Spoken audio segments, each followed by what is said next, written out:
Eh ben bonjour, bienvenue à la Rivoire. On se trouve à Saint-Junien-Molin-Molette. On n'est pas dans le village, on est pile entre Bourg-Argental et Saint-Marcel-les-Annonais.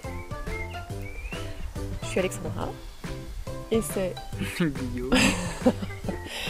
Et on est arrivé ici à 3 ans. On vivait au Mexique et on cherchait à revenir en France. Et donc une belle opportunité s'est offerte. On est arrivé ici, on a repris la gestion de la chambre d'hôte et de la table d'hôte et de l'entretien des terres forestières, le potager. Je suis née vers Chalon-sur-Saône aussi et j'ai grandi autour de Lyon.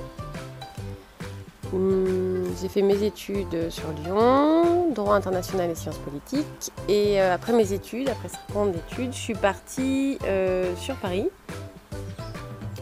Attendez, je réfléchis. Non, il y a eu un peu d'étrangers, voilà, un peu de découverte du travail en ONG, droits de l'homme en Espagne. Et puis ensuite à Paris, où là j'ai travaillé pour Terre des Hommes. J'étais chargée de plaidoyer. Donc le chargé de plaidoyer, c'est dialogue politique sur tout ce qui est droits sociaux, culturels, environnementaux.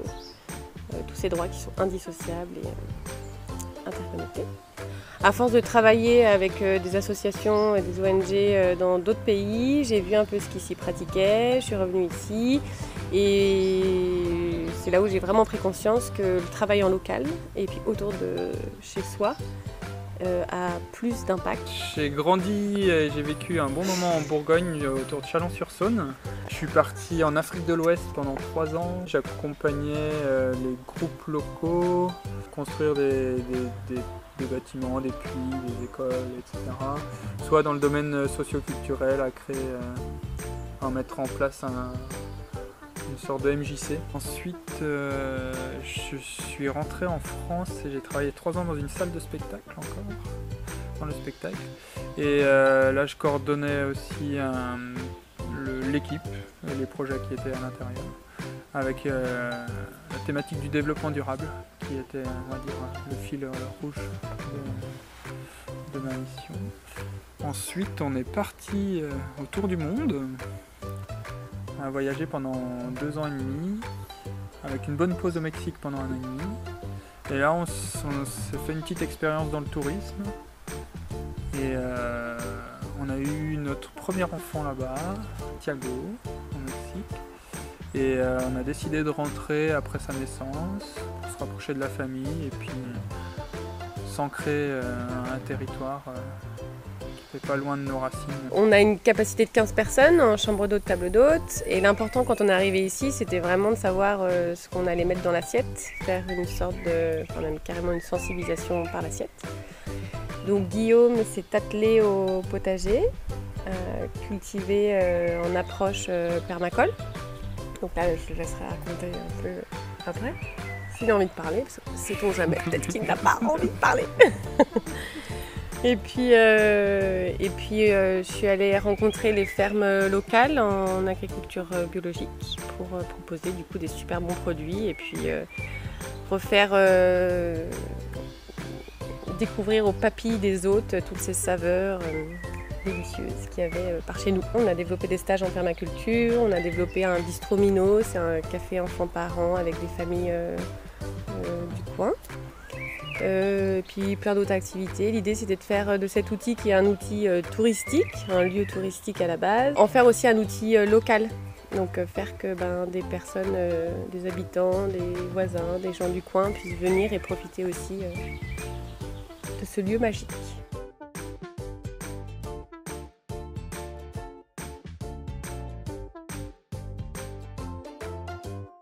Le principal dans mon jardin, c'est que ma terre elle soit bien nourrie, c'est qu'il y a bien des choses dedans, qu'elle puisse alimenter les graines et les plantes qui s'y trouvent. Et ça c'est un principe de base, c'est-à-dire que je veille à ce que ma terre soit en forme. Donc plein de vers de terre, plein de petites bactéries que je ne vois pas mais que j'imagine. Et pour cela, techniquement, je laisse jamais ma terre à nu, c'est-à-dire qu'il n'y a jamais terre à nu. Il y a toujours quelque chose. Il n'y a pas un rayon du soleil qui vient frapper les modes de terre. Donc il y a et du foin et des plantes et les deux. Ce qui fait qu'il y a toujours de la vie dans cette terre, en tout cas sur la première couche de la terre, de 10 cm.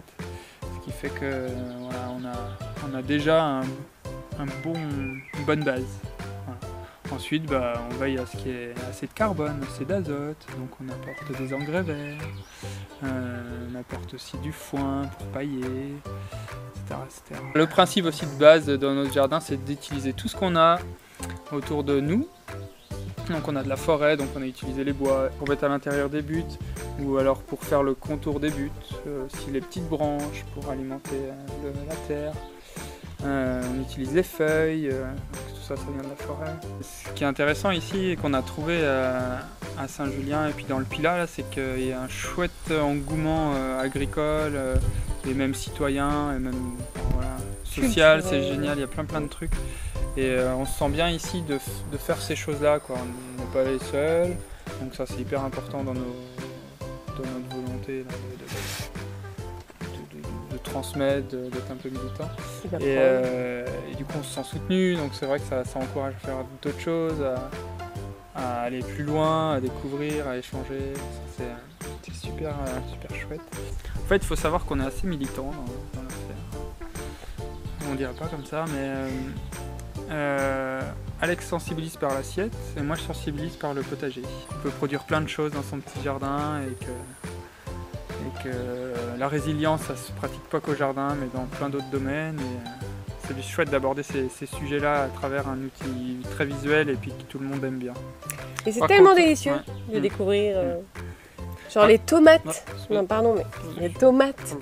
On a plein de gens ici qui viennent et dans sensibiliser par l'assiette, il y a aussi ça, c'est pas obligé de sensibiliser en faisant de la grande cuisine tout le temps, voilà, mais juste prendre une tomate, la couper, hop, mettre peut-être un tout petit filet d'huile d'olive, vite fait du sel, mais encore que même rien du tout, juste pour refaire goûter ce qu'est la tomate.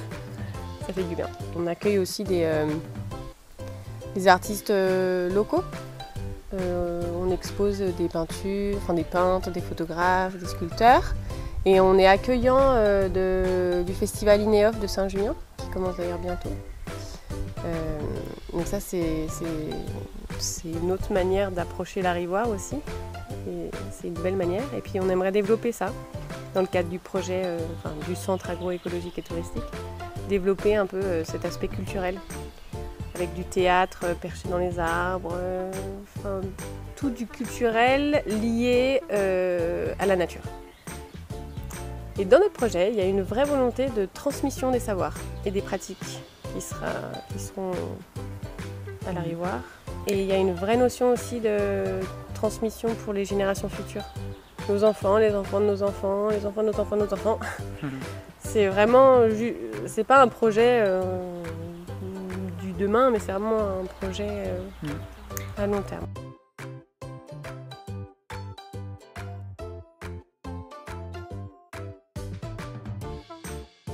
Un domaine qui soit pas pour des particuliers, mais qui soit vraiment pour des passeurs.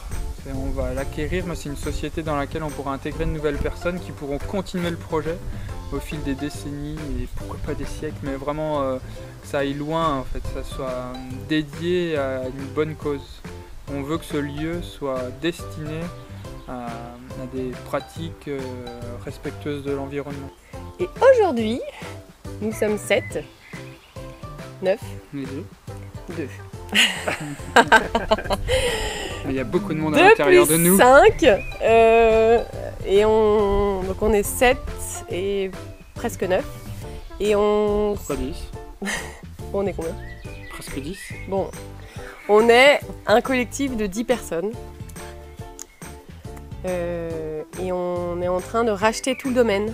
Alors ça correspond à la bâtisse et puis aux 50 hectares de terre, moitié agricole, moitié forêt. Et l'objectif étant de créer un centre agroécologique et touristique ici à l'Arivoire. Il y aurait 3 maraîchers qui vont s'installer. 3 maraîchers vont s'installer à l'automne en agriculture biologique. Il y aura une partie expérimentation avec la permaculture. Et puis Un paysan boulanger va s'installer aussi, cultiver plusieurs céréales, faire des rotations, cultiver des légumineuses, faire sa farine ici, faire son pain. Il y aura un pôle formation professionnelle avec tout ce qui touche à la permaculture et puis à l'arbre avec Michel qui fait des formations de grimpe d'arbres professionnels à destination des professionnels, mais ce sera à destination de tout public là. Avec une approche biologique, physiologique. Voilà, c'est un très beau projet et la campagne de financement, oui, elle s'arrête le 6 juillet. Donc si vous regardez cette petite vidéo après le 6 juillet, n'en tenez pas compte. Mais vous pouvez toujours venir poser des questions sur le projet. Mais si c'est avant le 6 juillet, allez nous soutenir si vous le souhaitez sur KissKissBankBank, www.kisskissbankbank.com. Cherchez le projet de Larivoire.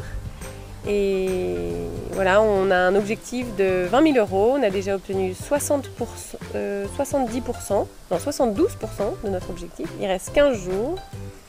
Des contreparties fabuleuses. Vous pouvez parrainer une poule.